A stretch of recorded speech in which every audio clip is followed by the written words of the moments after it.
Hey everybody, it's Steve. I just want to say thank you to all my new subscribers on YouTube. You're helping me build this channel, which is helping me show off a lot of projects that I like and get more people to watch the videos, so it's very helpful. I'm going to do a Splinterlands share your battle video today, so if you're not interested in Splinterlands, I understand if maybe you don't watch this one. They seem to get less views. But maybe check this out, because I'm also going to be showing you one of the reasons why NFT games like Splinterlands are going to be growing and getting more users. And this video shows that pretty well, where I show you how much money I earn. And this is just an example of one of the challenges that they do for their players. And I'm going to show you that you don't have to make a video like I do to take part in this, and you don't really have to be at the highest level. And they have a special rule where you don't even have to have the card they feature. You can just make a post sharing a battle and say, hey, in your video, I don't have that card because it might be an older card, it might be a card that's kind of expensive, but I still wanted to take part, promote Splinterlands, and make a video and share it out there.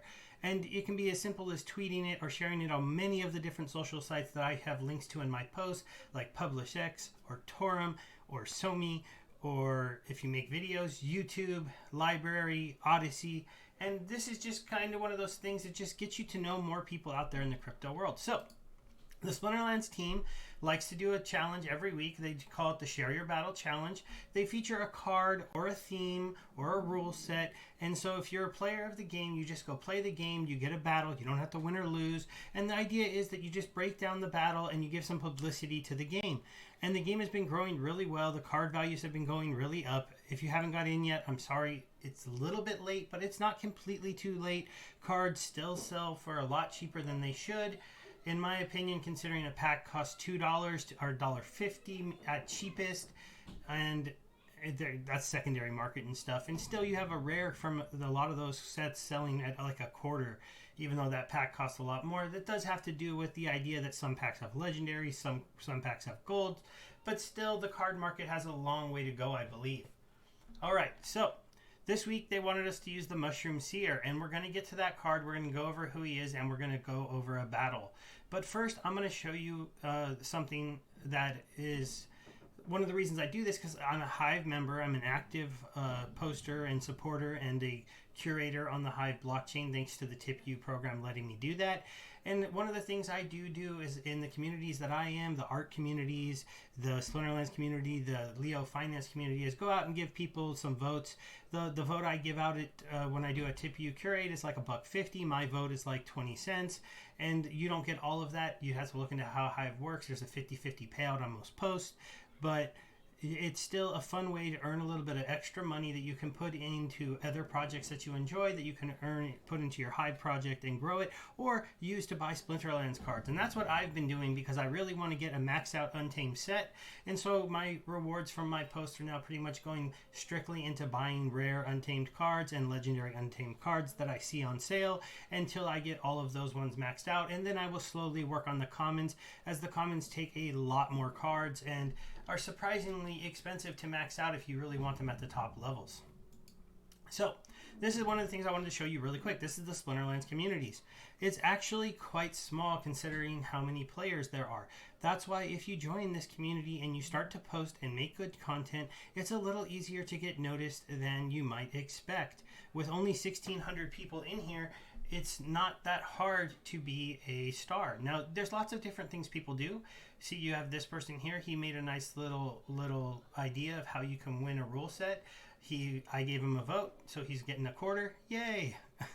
Here's a post by someone who's just sharing some rewards cards, but they've built a following here on Hive, so they're getting 30 cents for that. And here is another person doing that. But here is somebody who made a post for a Splinterlands for this challenge and is getting $33, because the team and the community tend to really show these off. And they do not. Silver Saver is somebody who has a big following here. The 74 rep proves that. I follow this person, and they do a lot of really good content. But as you can see, they didn't do a video. They just showed screenshots from the different rounds of their battle and talked about them. So, with a big breakdown in the beginning of her team. But, this isn't something that somebody who plays the game couldn't do. Take a screenshot every round, or take a quick picture and then come and post them to the blockchain. and you won't necessarily earn this big of a reward unless you build up a following, but you'll probably win at least a few dollars. And that's a few more dollars that you can put into Splinterlands. So now that I've kind of shown you that, the other reason it might be time for you to take a look at the Hive blockchain is the price movement recently. Those rewards are actually bigger than you think they are because we get paid out in Hive dollars based on the amount of the reward, but Hive dollars are currently actually worth about $1.74. Why might that be? Well, because the Hive dollars are earning interest now if you put them in certain areas, 3% interest. So 3% interest on Hive and Hive dollars is a new thing that Hive has started to do. So people are starting to want these dollars because they're dollars that can grow. There's other places people can grow dollars, but that's my best reasoning for why these have gone up so much. As you can see, here's me spending my Hive dollars on cards because I'm starting to buy them. So, okay, so now we're going to come over here and quickly we're going to take a look at the Monster Seer car and really get into this share your battle part of this. Sorry, I ranted a little bit. It only took me 6 minutes to get through, but I know this is mostly a share your battle challenge. So this was a rewards card. It was given out for free. Back when I was playing the game, I was able to farm myself a max level 1 and a level 6 one that I rent out, and I rent this out very cheap, a few pennies a day. It's not really for income, it's just because I'm holding the card for this time where it's going up in value, but I figured I'd let somebody else play it instead of hoarding it. If you don't know how to rent cards, check out peakmonsters.com. That's the easiest way to do it, but they will be integrating that fully into the site soon. So let's take a look at this guy's stats. He is a 5-cost mage who has a silence ability and then a poison ability. This is a really, really good card. It gets really good at about level 6. This is the one that I'm renting out because that's when it gets its max magic damage and it gets it has both abilities. 5 isn't bad because you get poison, and poison is a really cool ability and it adds a lot of extra damage to the card. But getting to that 3 magic for 5 cost with a poison means that ideally he could do 5 damage in a turn in a way if he lands a 3 damage magic hit and poisons the person, doing 2 additional damage. So 5 damage for 5 cost on a turn is pretty amazing, and then that's really a recurring extra 2 damage. So from then on he would do 5 damage to that monster every turn if it had enough life to live for very long. Not many monsters can taking 5 damage a turn. There's a few out there, but it also is a counter to self-healing monsters because if they self-heal but they're poisoned, that counteracts a little bit to where they won't always be at full life at the start of every turn. It's a really cool ability. It also, when you get it up to these higher levels, has a good amount of life on a team that has lots of ways for you to buff their life. So it's very easy to see this guy on the board with 7 to 8 life for 5 cost and be a mage that can attack in the front row. You wouldn't think it, but this card can end up being a decent second, like not secondary tank, but like 3rd to 4th tank when he hits that front row, and he still has 6 life, 7 life, 8 life, and he can take a few hits before he's going to die and kill over if it's later in the game and there's not as many characters on the board. So let's go ahead and watch my battle, and I'll show you. First I'll talk about what I did and how I lined it up, and then we'll go ahead and watch the battle. So, obviously, I was trying to play live team. I was trying to squeeze him in a couple other matches where it didn't work so well. But first, we'll take a look at the lineups after I show you the rule sets. That's also always going to get the health buff so that you can see. So this was reverse speed and monsters can attack from the front, and it was 19 mana. And so basically what I went with was the idea that I would have some magic damage in the back row with poison with a double damage attacker if he was to play something like the Cube or a Lord Arterius or somebody with no attack, and that's why I went Grenader. And then I put a chicken in front of the Cube so that I would end up with a Cube with 15 life in the front row with Void, with Self-Heal, and with Scavenge, so as my guys slowly start to kill his front row monsters, it would get more life. And then I had the Silence here played an important part because I knew if I went against a team that decided to play a lot of magic with the Silence and Void combo, I would not have a tank that could die very fast.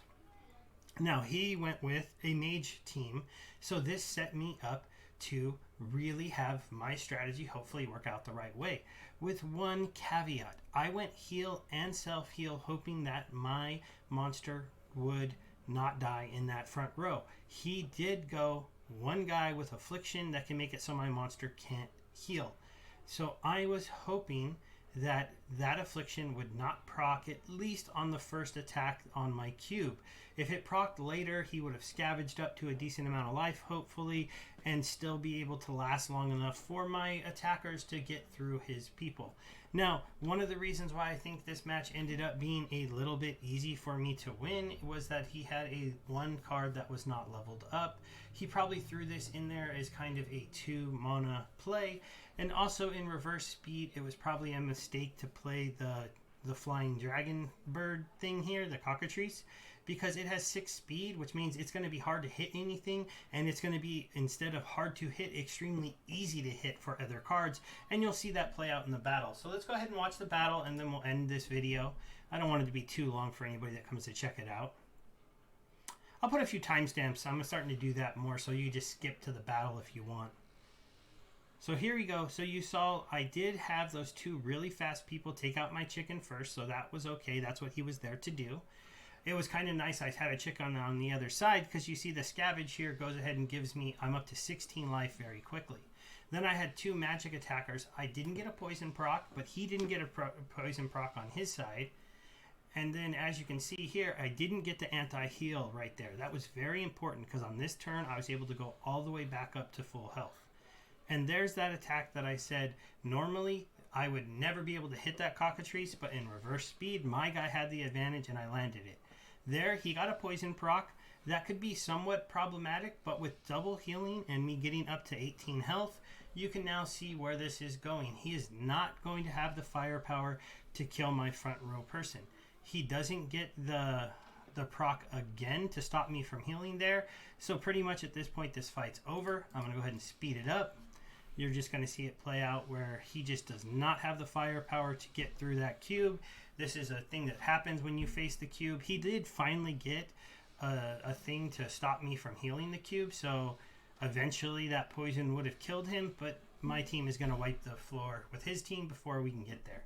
Alright everybody, so that's the Splinterlands Share Your Battle Challenge video. I hope you liked it. I know I spent a little bit of time at the front of the video talking about the community and posting and how we're trying to reward people that really engage with the community, that become part of the Hive community, that post these videos, that share them out to the interweb, because we want to show off what's going on here. You have people who are playing a game, who are earning cards, earning rewards, and it's adding up to pretty good money. So make sure you check out my other video if you don't believe me, where I was showing you how much money I can earn in a month playing this game. It's not a small amount. I'll just put it that much. I want you to watch the other video if you want to get an idea of what some of these posts have been rewarded, and some of the card values that you can win just for playing a game. So thanks everybody. Have a good day. Bye.